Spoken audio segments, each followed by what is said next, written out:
revient sur le plateau. Cette fois-ci, on va aborder un autre sujet.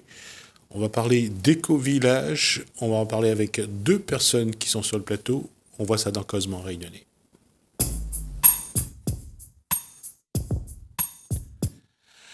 Bonsoir à vous deux. Alors, Nathalie Dallot, bonsoir. Et Sébastien Alzereka, je vais prendre toujours le temps de le dire au nom pour ne pas me tromper. Bonsoir à vous. Bonsoir. Et je voulais faire une allusion pour faire, comme d'habitude. Alors, quand est-ce que vous allez vous construire votre cabane au Canada ? Le plus tôt possible, en fonction des terrains qui seront disponibles. D'accord. Alors, pourquoi je dis ça ? Parce que justement, alors, qui a lancé ? Vous êtes initiateur du projet. Absolument. Alors, donc, il y a un collectif pour un éco-village à La Réunion, c'est ça ? C'est bien ça. L'appel que j'ai lancé, c'était au début du confinement, le 21 mars. C'était surtout pour permettre aux gens de se rencontrer. D'un côté, des gens qui ne possèdent pas aujourd'hui de lieux, de jardins, de terrains sur lesquels travailler pour plus d'autonomie alimentaire. Et les gens qui, au contraire, sont propriétaires de terrains qui parfois sont en friche ou de jardins qui n'ont pas l'occasion, parce qu'ils n'ont pas le temps, parce qu'ils ne sont pas là, de s'occuper. Et donc, de permettre cette mise en relation de façon à ce que plus de projets de jardins, de lieux écologiques se mettent en place. Alors, l'idée, est-ce qu'il y a déjà j'allais dire, ça existe déjà ailleurs, c'est avoir un éco-village. Alors, non seulement ça existe ailleurs, mais ça existe aussi à La Réunion, mais sous des formes aujourd'hui, on va dire, discrètes, sous des formes petites, c'est des petites initiatives. Et l'idée, qui est en train d'émerger au sein de ce groupe de personnes qui se sont rencontrées pendant le confinement, c'est d'aller vers un projet d'ampleur. Alors, vous avez dit que vous avez lancé ça le 21 mars. Oui. Vous avez répondu tout de suite ou... Moi, j'ai répondu tout de suite parce que c'est quelque chose qui me tient à cœur. D'accord. Alors, quel effet ça a fait, justement ? Comment les gens ont réagi ? J'ai été moi-même surpris, c'est-à-dire que j'avais cette intuition que c'est quelque chose qui pouvait effectivement intéresser les gens, mais j'ai été surpris par l'ampleur finalement que le phénomène a pris. On a aujourd'hui un groupe sur Facebook, vous allez dire c'est assez commun, mais on a 1600 personnes qui sont quand même aujourd'hui actives, très intéressées par la problématique. On a aussi un formulaire qui a été rempli par 250 personnes, un formulaire quand même assez détaillé où les gens expriment un peu leur vision d'un éco-village, expriment leur parcours, leur expérience, leur motivation. Et donc ça montre quand même qu'il y a un intérêt certain et sérieux pour la chose. Alors évidemment, on a bénéficié quand même de l'effet confinement, ce qui fait que les gens étant un peu bloqués chez eux, il y avait cette envie de partager, de rencontrer et face à l'arrêt du système, de réfléchir à mettre quelque chose en place de différent, d'alternatif. Ça fait maintenant 2 mois qu'on est déconfiné. Il y a quand même encore une petite crise qui est là avec des rebondissements, les problématiques de masse. Il y a surtout la peur d'un reconfinement. Il y a la peur d'un reconfinement, mais quand même il y a aussi une forme de retour à la normale. La normale, on peut l'écrire de 2 manières, en 2 mots ou en un seul mot. Et pour nous, ce retour, c'est la normale. C'est pas la normalité. C'est un problème, ce retour à la normale. Nathalie Dallot, quand vous avez vu cet appel, qu'est-ce qui vous a intéressé ? Alors, je fais déjà partie d'une association à la Nola Éco-Village. Ce qui m'a interpellée, c'est l'enthousiasme que ça a développé chez les gens d'une vie alternative, s'investir autrement pour vivre autrement. C'est ça qui m'a plu. Alors, vivre autrement, pour vous, c'est quoi ? Vivre autrement, c'est dans le respect de la nature, enfin de l'humain, enfin de tout ce qui nous entoure. Et surtout pour apporter des solutions à une vie meilleure. Alors, ça, c'est pas pour vous embêter, je vous pose la question. Allez-y. Pour vous, c'est qu'est-ce que vous avez envie d'une vie meilleure ? Dans cette vie meilleure, qu'est-ce que vous avez envie ? Une vie meilleure, c'est manger mieux, dormir mieux, apprendre mieux, partager ses expériences avec les autres, être en lien avec les autres. Alors, je vais vous poser la même question, mais cette fois-ci à tous les deux. Les personnes qui ont répondu à cet appel, qu'est-ce qu'ils attendent de cet éco-village? Vivre mieux, c'est ce que vous avez dit, mais comment est-ce qu'ils vous ont donné des éléments de ce qu'ils veulent dans ce projet à venir? Ben, absolument. Moi, je peux répondre en me basant sur les 250 questionnaires qui ont été remplis et les réponses des participants. D'abord, ce qu'il faut dire, c'est qu'il n'y a pas du tout une vision unique. Moi, j'ai lancé un appel et beaucoup de gens ont répondu. Et parmi ces gens, il y a une immense diversité. Ça va de professeurs d'université à des personnes qui sont aujourd'hui à la recherche d'un emploi, à des gens qui souhaitent une forme de rupture avec le capitalisme, avec le système tel qu'on le connaît aujourd'hui, à des gens qui s'aménagent bien avec le système qu'on a actuellement. Je me souviens d'un des premiers qui avait répondu, c'est quelqu'un qui était propriétaire d'un hôtel, qui a décidé de le revendre, donc qui dispose d'un capital important, et qui décidait vivre autrement. C'était ça son choix.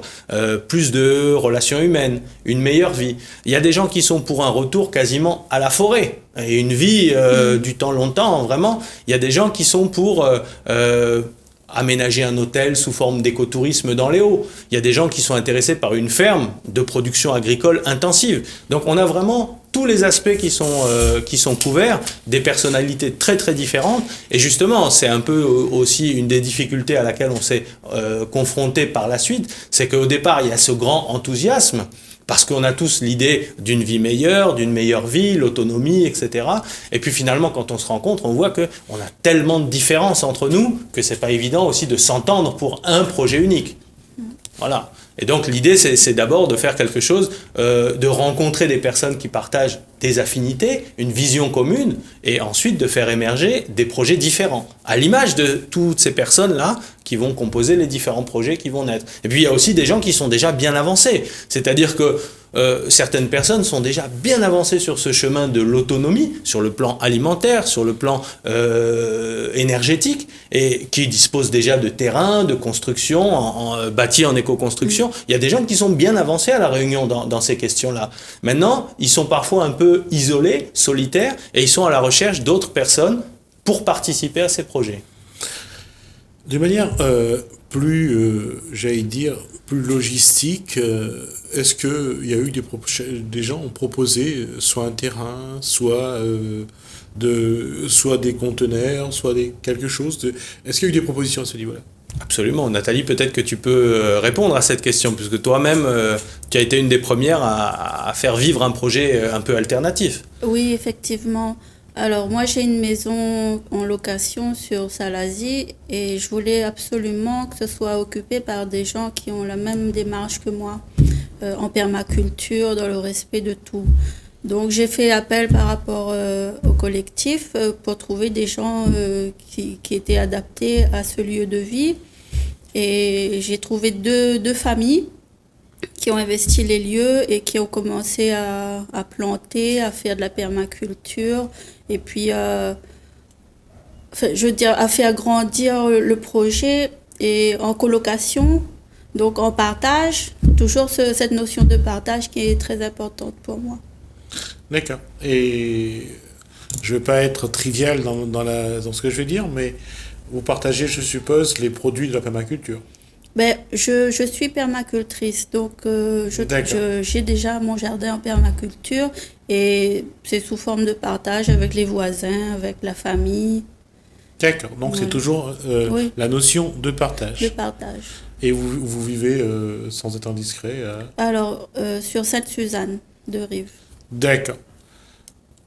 J'allais dire qu'on n'est pas trop loin de l'un de l'autre. La question aujourd'hui, c'est la démarche que vous avez, vous en êtes où? À quelle étape? Eh bien, d'abord, ce qu'on peut dire, c'est qu'il y a énormément de belles histoires, comme celle que Nathalie vient de raconter, qui sont en train de se dérouler. C'est-à-dire qu'il y a de plus en plus de lieux qui accueillent des gens, soit pour des projets de long terme, comme c'est le cas pour Nathalie avec cette éco-colocation, et puis des gens aussi qui se voient pour des étapes. Hier, pas plus tard qu'hier, on avait une rencontre du côté de la plaine des Palmistes avec une trentaine de participants, où les gens ont participé sur un jardin collectif de 7000 m² qui va être mis en route, planté pour manger, partagé avec les gens du village. Voilà, il y a de plus en plus de choses comme ça. Et puis par ailleurs, on est en train au niveau du collectif de se structurer, c'est-à-dire de faire en sorte que, au-delà de l'appel qui a été lancé, il y a une association qui se mette en place pour aller vers un projet plus ambitieux d'éco-village. Donc ça, c'est quand même le grand projet. Nathalie a adhéré à cette idée-là. Il y a une quinzaine de personnes aujourd'hui qui vont sur ce chemin-là. Et donc, on est à la recherche de l'endroit qui pourrait accueillir notre éco-village. Quelque chose vraiment de plus ambitieux, avec de l'éco-construction, une forme d'éducation alternative, puisqu'on a tous des enfants. Moi, j'ai 3 enfants. Beaucoup d'entre nous, on est des familles. Et donc, on cherche quelque chose où on va pouvoir effectivement partager, tendre vers l'autonomie alimentaire, planter, et puis voilà, l'autonomie énergétique, être indépendant. On va être on va essayer d'être un peu plus précis sur le projet. Vous avez besoin d'un terrain de combien de mètres carrés ? En fait, ça va dépendre des opportunités et ça dépend aussi du nombre de familles qui adhèrent. Dans un premier temps, on peut commencer à y aller avec quelques familles, ceux qui sont prêts. Il y a des gens qui ont des contraintes, par exemple, de travail et qui sont localisés, je vais dire, la possession, ils veulent pas que ce soit loin de la possession. Donc, ils pourront venir assez rapidement si c'est à la possession. Si c'est ailleurs, ce sera plus difficile. Donc, aujourd'hui, en fait, on a une étape de se rencontrer les uns les autres, d'identifier les acteurs qui offrent des opportunités. Ça peut être des communes, ça peut être des territoires, ça peut être l'ONF, par exemple, les parcs nationaux. Et donc, on est en lien avec tous ces gens-là pour essayer d'identifier une opportunité qui puisse nous réunir autour d'un projet commun. En attendant de trouver la bonne opportunité, soit de terrain acheté. Si vous voulez que je vous donne une réponse, je peux vous dire 2 hectares, par exemple. Si quelqu'un aujourd'hui nous propose 2 hectares, voilà, elle dit minimum, je pense que c'est un minimum pour commencer quelque chose de modeste. Maintenant, l'idéal, ce serait de pouvoir étendre ça sur peut-être 8, 10, 15 hectares, de façon à pouvoir accueillir, je sais pas, une vingtaine de familles, une trentaine de familles. Parce que l'idée, quand même, c'est que cette problématique de l'autonomie, sur le plan alimentaire, elle n'est pas simple du tout à résoudre comme équation. Donc, il s'agit d'avoir suffisamment d'espace et suffisamment de personnes impliquées pour pouvoir relever les différents défis qui s'offrent à nous, celui de l'éco-construction, celui de l'éducation, celui de l'énergie, l'accès à l'eau, les aspects sanitaires. Donc, il y a beaucoup de choses quand même à faire. Et pour une seule personne, c'est un peu, ça nous dépasse. Donc, c'est important d'avoir un nombre de personnes assez important pour pouvoir faire face à tous ces défis. Et en ce moment, est-ce qu'il y a des communes ou des collectivités qui ont manifesté un intérêt pour votre projet ? Pas directement. Il y a des personnes au sein de ces communes qui nous contactent de manière privée.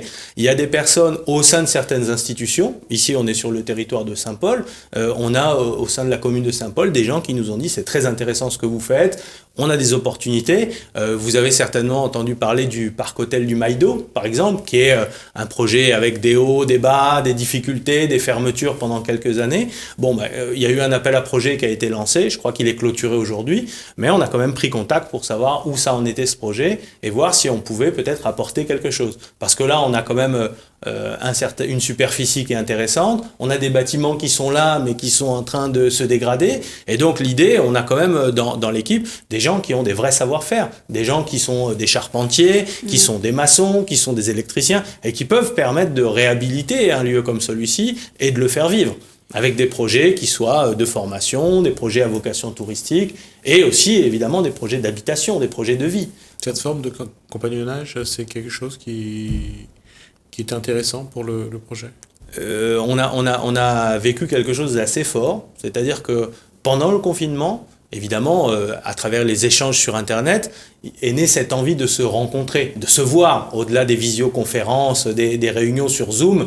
On avait envie de pouvoir se rencontrer. Et donc, on a construit, avec l'aide de la ferme équestre du Grand Étang, à Pompayette, on a construit une rencontre, en fait, collective. Et avant de préparer cette rencontre, il fallait préparer le lieu pour nous accueillir. Et donc, on a filé un coup de main à la ferme équestre du Grand Étang, qui nous a accueillis. Et en échange, pendant 5 jours, on était 105 participants à travailler une dizaine d'heures par jour pour faire en sorte de préparer le lieu pour accueillir la rencontre. Donc tout un travail d'assainissement, de déplacer des choses, on a fait du carrelage, on a fait la signalisation des lieux, on a vraiment fait en sorte du nettoyage, du débroussaillage, faire en sorte d'accueillir dans des bonnes conditions, un espace camping, etc. Et donc ça, on a vu la richesse et la capacité des gens. C'est-à-dire que la motivation aussi, une énergie phénoménale qui a été déployée pendant 5 jours pour permettre les 2 jours suivants d'accueillir 200 personnes. Il faut se rappeler qu'on était au début du confinement, du déconfinement. On ne savait pas trop si c'était autorisé de se rencontrer. Il y avait beaucoup d'inquiétudes. Malgré ça, on a relevé le défi et on a fait une très belle rencontre le 6 et 7 juin à la ferme équestre du Grand Étang. Cette démarche-là, aujourd'hui, j'allais dire, avant, il y avait cette solidarité entre Réunionnais, justement, dans le travail, on construisait quelque chose. C'est de retrouver ça aussi, ce qui est important. Retrouver ça, parce que c'est pratiquement perdu partout. Donc, ça nous ramène à la vie d'antan. Les gens, ils ne laissaient rien gâter dans leur champ. Il y avait le partage à tout prix et tout le temps. Et maintenant, c'est perdu, donc... Il y avait aussi cette attitude, c'est-à-dire que lorsque le voisin faisait un travail qui avait besoin d'un coup de main, oui, complètement. Il n'y avait pas besoin de demander, et on allait proposer ses services et puis il y avait le retour. Hein. Bien sûr, Ouais. bien sûr, ça se faisait. Et maintenant, par le biais des chantiers solidaires, ça continue à se faire, mais c'est vraiment ciblé parce que c'est une équipe qui est dans les mêmes objectifs comme la permaculture. Donc on se retrouve, on fait des chantiers solidaires, on aide son prochain dans son projet et on avance comme ça. Et les chantiers solidaires, aujourd'hui, je suppose que dans votre association, vous le faites aussi, c'est ça? Oui, on le fait aussi. Et généralement, c'est sur quel projet? C'est réhabiliter la cour de quelqu'un, faire un mur de pierre sèche, faire plusieurs travaux qu'on peut faire dans sa cour, son jardin, le jardin potager, investir les sols, comment dire? Là-dessus, quand on dit partager, on partage le travail, on partage tout ce qu'il y a. Tout. Tout ce qu'il y a. C'est un vivre ensemble alors. Un vivre ensemble, complètement. Et comment, justement, dans ce projet-là, comment vous allez vous amener les gens à adhérer à ce que vous voulez faire? Et qu'est-ce qui les attire finalement? La question est pour vous deux. Qu'est-ce qui vous attire dans ce projet? Dans l'éco-village, par exemple? Dans l'éco-village, c'est le fait d'être avec les autres, de travailler avec les autres dans un but commun et en respectant tout ce qui nous entoure et en allant vers l'alternative surtout. Qu'est-ce qui, aujourd'hui, donne l'impression que, quelque part, les dernières générations de Réunionnais ont tourné le dos à ce savoir-faire, à cette façon de vivre? C'est vrai qu'on a tourné le dos. Moi-même, j'ai tourné le dos à un moment. Et le fait de revenir à ça, je pense qu'il y a plus en plus de gens qui s'éveillent à un retour à la nature et à une vie plus simple, moins de consumérisme et puis manger, boire, vivre mieux, c'est important. Et ce terme-là, on l'entend depuis un moment, c'est vivre mieux, vivre plus simplement, Oui. vivre plus proche de la terre, plus proche de la nature. Oui, j'ai envie de dire, il faut aussi prendre un peu de hauteur dans l'analyse de la situation. C'est-à-dire qu'on vit une époque de troubles aussi et d'inquiétude pour beaucoup de personnes. Oui. On entend parler de la disparition des espèces. On a vu aussi des phénomènes naturels qui sont impressionnants, des catastrophes. Je pense par exemple aux incendies qui ont ravagé l'Australie. Je pense à des crues qui sont inhabituelles dans certaines régions du monde. Ici, on a une région aussi traversée par les cyclones, touchée régulièrement. On se demande quand arrivera la prochaine vague.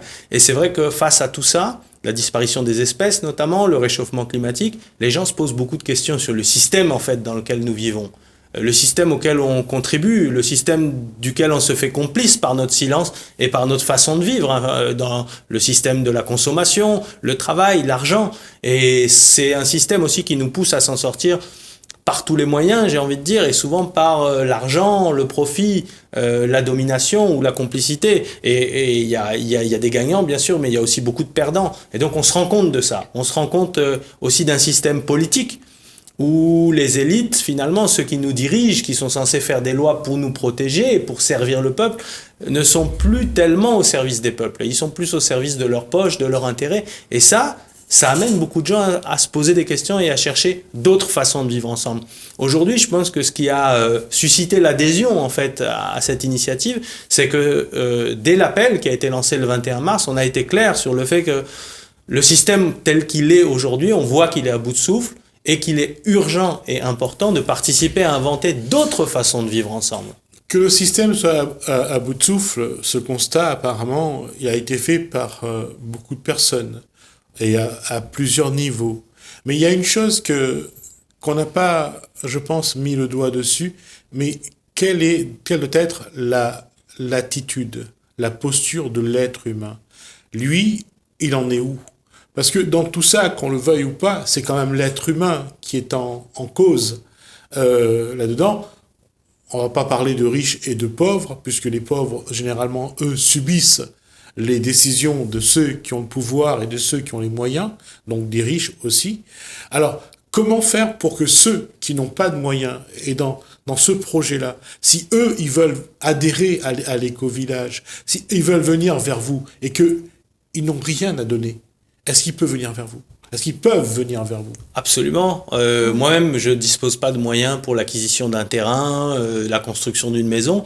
Et c'est justement une forme d'appel à la solidarité, à l'entraide, à d'autres valeurs, celles de partage du travail, partage du temps, partage de l'abondance aussi. Parce que une des richesses et une des beautés finalement de la permaculture, de la nature, c'est qu'à partir du moment où on prend soin de la terre prend soin de l'homme en retour. Et on le voit au sein du réseau, beaucoup de gens ont une abondance de choses à partager sur le plan des légumes, de la consommation alimentaire. Et ça, c'est extrêmement riche, c'est extrêmement intéressant. Et donc aujourd'hui, au niveau du collectif, on n'a pas mis de barrière à qui que ce soit, de porte d'entrée. Et tout ce qu'on fait quasiment, c'est gratuit, la plupart de nos activités. Aujourd'hui, les chantiers solidaires, il y a des gens qui demandent des participations. On dit chantier participatif, mais il faut encore payer. Nous, c'est pas comme ça. C'est auto-géré, auto-organisé. Et qui veut, vient et contribue à sa manière, sans jamais qu'il y ait de barrière financière à l'entrée. Et pour l'éco-village, certes, il y a un moment ou un autre où il y a des questions d'argent qui rentrent en jeu, mais on n'en fait pas un tabou, on en discute. Il y a aujourd'hui des éco-villages qui se créent en métropole ou dans d'autres régions du monde où chacun apporte à sa hauteur, ses possibilités, et ça permet à des gens qui aujourd'hui ont moins de moyens de rejoindre des initiatives comme celle-là. Et on dit, chacun a quelque chose à apporter, de son temps, de ses idées, de sa force de travail. Des gens ne vont pas avoir, par exemple, d'argent pour acquérir un terrain, mais ils ont un camion qu'ils peuvent mettre à disposition. D'autres personnes vont dire, écoutez, moi, je sais m'occuper des enfants, donc je peux m'occuper des enfants. Il y a d'autres qui vont dire, moi, je suis chef cuistot, donc la cuisine, je m'en occupe. Il y a tous ces gens qui sont jardiniers, paysagistes, permaculteurs, qui ont du talent, mais qui n'ont pas de terrain où exprimer ce talent. Donc si on leur met un terrain, eux, ils s'éclatent, ils adorent ça. Et c'est justement ça qui est chouette, c'est que à travers un projet collectif comme celui-là, chacun peut trouver sa place, chacun peut apporter quelque chose pour s'épanouir pour lui-même et aussi pour le groupe. Et c'est ça qui est intéressant. Et comment les convaincre que quand ils viendront, ils seront accueillis, ils seront respectés dans ce qu'ils sont? Ouais, c'est une bonne problématique, On essaye d'être le plus ouvert, le plus à l'écoute, Oui. Attentif aux différences des uns et des autres. C'est vrai que c'est un défi important pour rassurer les gens. Je ne sais pas, Nathalie, si tu as une idée par rapport à ça. On met en place aussi la communication bienveillante et le respect de l'autre, le respect de l'humain, la tolérance. Donc il y a quand même de belles valeurs dans tout ça et je pense que ça nous permettra d'avancer. Donc en tout cas, c'est déjà d'une part, c'est à chacun de faire le premier pas. Absolument. Oui. On ne va pas aller chercher les Non, gens on ne chez va pas eux. les chercher, c'est eux qui viennent parce qu'ils se sentent concernés et puis ils veulent un mieux vivre. D'accord. Il y a quand même cette idée, cette intention en fait de départ, et qu'on essaye d'avoir de manière collective. Mais il faut quand même à un moment une prise de conscience, l'envie d'agir. Chacun peut changer, j'ai envie de dire, soi-même à son niveau personnel, mais après il y a l'envie de construire collectivement, ça c'est important. Et aujourd'hui, rien ne sert de chercher à convaincre les uns ou les autres. J'ai envie de dire, l'offre est là, des groupes Facebook, il y en a plein, des informations sur Internet, il y en a plein, et donc c'est à chacun un peu de trouver son chemin. Aujourd'hui, le collectif, c'est un collectif qui est ouvert à tous. On a des débats qui parlent de ces questions-là, comment intégrer les nouveaux, comment les accueillir, mais c'est vrai que ça part avant tout d'une intention personnelle de chacun, de vouloir rejoindre l'aventure. Alors, on va rappeler, puisqu'on arrive à la fin de cet échange. Alors, donc, c'est un éco-village que vous mettez donc, que vous êtes en train de prévoir. Enfin, des éco-villages. Un réseau aussi, oui. des lieux existants. D'accord. Et la question, c'est comment, s'il y a des gens qui voudraient venir vers vous, qui voudraient vous contacter, qu'est-ce qu'ils peuvent faire? Il y a le collectif Éco-Village sur Facebook et il y a aussi l'association Alanoula Éco-Village dans l'Est. Et il y a plusieurs collectifs, il y a plusieurs groupes Messenger aussi sur lesquels on discute et dans lesquels les gens ils peuvent intervenir aussi. Le plus simple, c'est quand même de nous trouver à travers Facebook, Oui. en tapant collectif Éco-Village La Réunion. On tombe sur la page ou sur le groupe du collectif. On a aussi un site internet qui est collectifécovillage au pluriel.re. Voilà, donc ça, c'est les deux moyens par internet. Après, les gens peuvent prendre contact aussi par téléphone ou nous rencontrer au cours des différents événements qu'on organise tout au long de l'année. D'accord. En tout cas, quand vous aurez d'autres informations, on vous accueillera volontiers pour C'est voir un gentil, petit peu merci. où en est votre projet, où en est ce projet. Ce sera donc l'occasion de vous revoir. Merci à Sébastien Alzereka, j'espère que je ne me suis pas encore trompé. Merci également à Nathalie Lalo.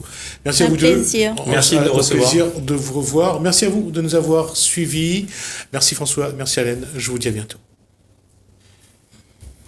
Ok. Merci.